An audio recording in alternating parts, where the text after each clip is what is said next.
3 ఏళ్ల క్రితం అక్టోబర్ 7న జరిగినటువంటి ఘాతుక చర్య ఏదైతే ఉందో, ఇజ్రాయెల్ మీదకి వెళ్ళి అక్కడ ఉన్నటువంటి మ్యూజిక్ కన్సర్ట్ మీద దాడి చేసి, వేలాది మందిని చంపి, వందలాది మందిని రేపులు చేసి, ఆ పైన శవాలతో కూడా సంభోగించిన అరాచకం, కిడ్నాపులు చేసి నెలల తరబడి, ఏళ్ల తరబడి బార్గెయిన్ చేస్తూ ప్రాణాలు తీసి శవాలను అప్పగించిన రాక్షసం మీదన ప్రతీకారం తీర్చుకోవడం ఇజ్రాయెల్ ఆపట్లేదు ప్రతి క్షణం. ఇంతకుముందు కూడా అనేకం చెప్పుకున్నాం.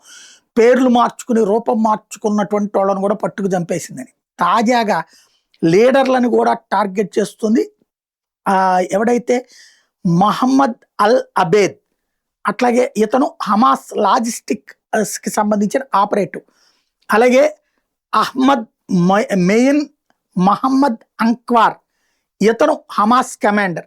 ఈ ఇద్దరూ కూడా ఆ రోజున ఈ తీవ్రవాదుల్ని తీసుకుని మ్యూజిక్ కన్సర్ట్కి వచ్చినటువంటి ఏర్పాట్లు చేసినటువంటి వాళ్ళు, ఆయుధాలు సరఫరా చేసినటువంటి వాళ్ళు. ఈ ఇద్దరిని తాజాగా ఇజ్రాయెల్ డిఫెన్స్ ఫోర్స్ లేపి పాడేసింది. తమ శత్రువు ప్రపంచంలో ఎక్కడున్నా వెతికి పట్టుకు తాట తీస్తాం, ప్రాణం తీస్తాం అన్నది నిరూపించుతోంది.